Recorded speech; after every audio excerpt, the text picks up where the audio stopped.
Most days, the walls are empty, bare. That shade of black I hated so much that I told her it looked like our bedroom was a witch's coven, which in turn only made her love it more. She said she'd always wanted to be a witch ever since she was a little girl, and then she pressed herself against me and asked if I had any problems with witches, especially ones who could do this. And then it didn't take me long to shut up and forget all about it. But some days, if I'm lying very still and holding the stone in my hands, the walls open. I don't know how to explain it. It's as if the paint gets darker and darker and somehow thicker, more tangible, as if it expands in all directions, getting deeper and wider, and slowly it yawns out in front of me, going back and back until I see them. I think they're poplar trees, thin, with white trunks reaching up into this new darkness with empty branches. Once I see the poplars, I know it's time to get up. That's when the wall is, well, I suppose, no longer a wall, but something else. And when I step off my bed, the floor is not wood, but earth. Cold, wet earth. The first few times it happened, I didn't go very far. I'd maybe walk a few minutes before turning around. I'd explore, in one direction or the other, this strange and secret wood that appeared in the walls of my home. It seemed, for the most part, to stay the same. It felt vacant somehow, as if something was missing here that was present in the real world. But as I spent more time there, that feeling grew less and less. I didn't think I had much in the real world, at least not anymore. Not after Mary had got sick and grown gaunt, and her skin shrunk around her bones and the hollows of her cheeks. Her wrist turned to pale twigs, her breathing grew raspy, pained. Not after we were told that she didn't have much longer, that despite their best efforts, there was nothing they could do, and that we maybe had a month at tops. A month to squeeze in what was meant to be a lifetime. I could only tell her I loved her so many times, only spend so long holding her as she lost weight, try to pretend I didn't know she cried in secret, and tried not to admit how scared she was. Once she confessed to me, after a sleepless night, that she'd been vomiting into a plastic bowl, in a voice small and scared, that she didn't want to die. That she was so scared sometimes she couldn't breathe, and she thought she'd do anything to make it stop. The worst part was I could do nothing. I didn't know what to say that would help. The truth was unavoidable, real. I did not know her family well, and at the funeral they seemed to avoid my eye contact. She'd always said they were strange, had never wanted me to meet them, had said that there were things buried there that she didn't want to uncover. They wore funny clothes, smelt of strange herbs and incense, and spoke in whispers at the service. It hurt even more. The thought that there was this whole part of her life I knew nothing about, would know nothing about.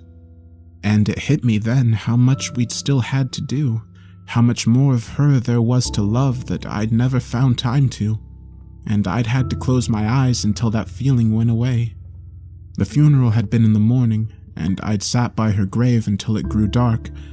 I'd read parts of her favorite books out loud, parts of Frankenstein, Wuthering Heights, Rosemary's Baby that she'd underlined several times, pages that she'd folded the corners of and left in her scrawled handwriting, tiny exclamation marks and love hearts, pages she'd marked with little drawings, cobwebs, cats, moths, all packed into the margins. I loved her for that, always filling the spaces that should have been empty. Her grandmother had stayed a while, her eyes entirely white, blind, I assumed, and without saying a word. I don't know if she knew I was there or if she thought she was alone, but we stood for an hour at least together. There was something about her I couldn't place. She moved as if she didn't quite belong to this world, as if reality for her was a fluid and malleable thing. Then she'd bowed her head, said something in a language I didn't understand, and left, by the tombstone, a small black pebble. We hadn't moved in yet, Most of our stuff was still scattered across the country, some at my parents', some in our old flats, some at various friends'. Our house was bare, except for the bed and basic appliances. I had, at the time she died, nothing of hers but the books in my bag, the clothes in her closet, and a hole in my stomach that I thought would never go away. And so I took the stone. I know I shouldn't have, but it felt like an artifact of her life somehow. It felt as if by taking it, I could hold on to her for a little longer, could have something that was hers, was meant to be hers, and that maybe she wouldn't slip away so fast. I almost felt as if she might come back for it. I had this image in my head that she'd walk up the stairs one morning, flushed from a run or with breakfast, and she'd say that that was her stone, her pebble, and she'd stay a while, perhaps the whole day. That it would give her an excuse to come back from wherever she was and just be with me until she had to go back.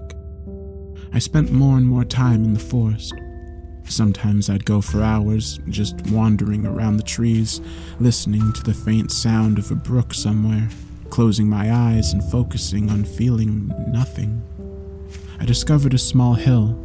If you climbed for long enough, there was a spot where the trees thinned, and you could see the forest around you. Endless white needles from the black soil, stretching on in every direction. I saw the brook I had only heard up until that point, followed the trail it cut. That was where I saw her, washing her hands in the brook, humming something slow and sad to herself. At first, I thought I might have gone mad, thought that this was where the delusion finally caught up to me, finally dragged me under.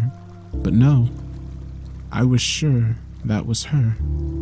I was sure my mind couldn't recreate all of her. The way she bit her lip as she thought, the way she hummed with her mouth slightly open so it sounded a little like singing. The small perfections I recognized but could not name.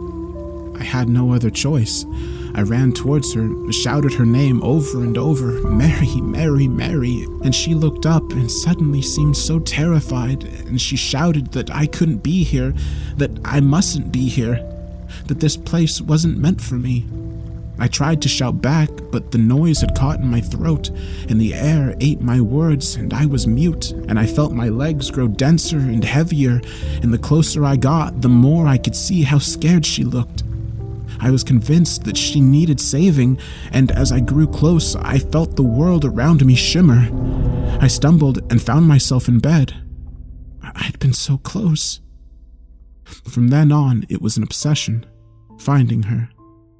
I'd spend days in the woods, looking for any signs, climbing hills, mapping the whole forest in my mind, following the path of the brook until it led to a stream, following the stream until it led to a lake. Still nothing. Just a vast black landscape dotted with white trees. If I turned before entering the forest, I'd be able to see my body, still lying in bed, facing the ceiling, and it was the same when I returned. Sometimes I'd come back to find my parents or friends huddled around me in fetal positions, eyes wide open, and they'd be talking to me softly, telling me it was okay, that I was okay. And I'd have a moment before I climbed back into my skin and bones that suddenly felt so heavy to watch as they smoothed my hair and held my hand, and I did nothing but stare into space. As I went deeper into the forest, it began to change. The trees got thicker and the spaces between them shrank. I also began to get the feeling that I wasn't alone. Not just that Mary was here somewhere, but that something else was. I could sometimes smell it, the goat musk sharp and acrid amongst the cool dirt. It was something heavy that bruised the bark of the trees as it passed. It could smell me, the heat and scent I left, I knew that much, and I'd often retrace my steps, heart pounding as I made my way back to the bed to find that it had torn the trees behind me, uprooted them and stripped them of bark.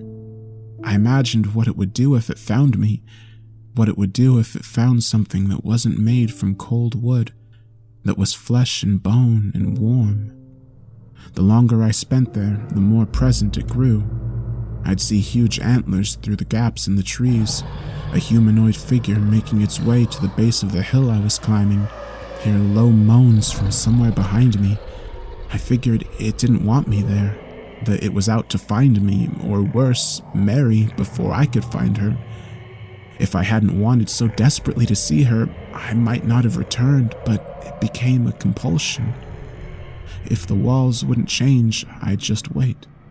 I'd move my thumb over the surface of the stone in long, slow circles, keeping completely still, as if moving would somehow break the spell the stone was casting. The beast got smarter, faster.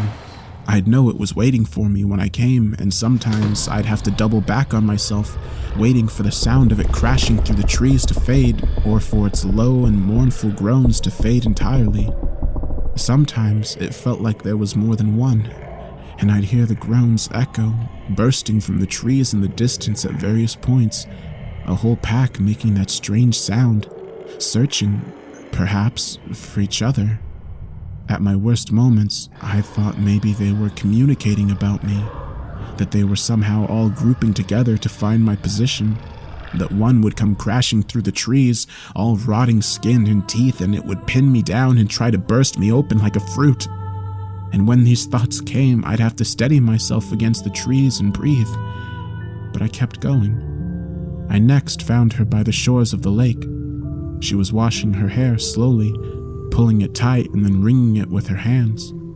I watched her for a while before saying something, watching the way she pursed her lips slightly as she concentrated, the way her back arched when she leant back.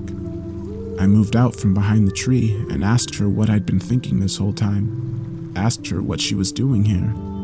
She said she was waiting, that she was waiting here for me, but that I shouldn't be here, not yet, that I have so much more to do.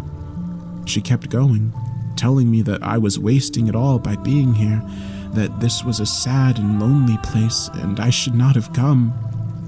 She said if I stayed here too long, I'd forget why I came. My memories would leak from my mind like gas. I'd forget there was anything outside the forest, that I'd forget that the world wasn't just endless black soil and black water, and that she'd hear me, not saying her name but moaning in the night, and as if on cue, there was the noise of a beast in the distance, and I realized what a lonely sound it was, how confused and sad and searching it was. She said she'd wait here for me as long as it took, but that I shouldn't return until I had to, until I had no other choice. She said that she loved me, said that she knew I loved her, but that there were others who needed love too. And as she spoke, the forest grew thin around me, as if it had the texture of smoke, and behind it I could see my parents and my friends sat around my bed, talking in whispers, holding my hands, stroking my hair, watching over my body as it stared wide-eyed at the ceiling and did not move. I told her I was scared, that I didn't want to go, but if I became a beast, at least I'd be with her, and she shook her head. I tried to say something, one last thing, but couldn't think of anything fitting, of anything that could sum up everything I wanted so much to say. As I opened my mouth, I wasn't in the forest, but in my bed. And then I sat up, sobbing, heaving, so much I couldn't speak or breathe, and I could feel arms around me, and I could hear their words, and although I couldn't turn off whatever had just sprung open inside me, I knew at least that I was loved. I stayed like that for a few hours, sobbing so much I couldn't breathe, couldn't think of anything but her, until slowly I settled, centered. I took the stone back the next day, placing it where it had been left all that time ago. I could have sworn, though, that when I went to leave, in the spaces between the trees on the edge of the graveyard, I'd seen, just for a second, the figure of her grandmother, those white eyes fixed on me as if watching. I've renovated the house since then, painted over the black walls of the bedroom. I take it day by day. Sometimes I find myself wishing I had the stone, and I'll catch myself lying in bed for hours, seeing if I can will myself back into that place. But for the most part, I've put it behind me. I'll see her again when the time comes, and until then I have to keep myself busy. I imagine the low, sad moan I heard so often in that place, and I know that I have to find my reasons not to join them. That each day I have to find reasons not to join the beasts between the trees. The small room that was going to be the nursery I've now filled with her books. I painted it black, which I feel she would have wanted. From time to time, I'll come into it, pick a book at random and flick through, less to read the book itself and more just to see her handwriting, her tiny drawings and thoughts packed into the margins.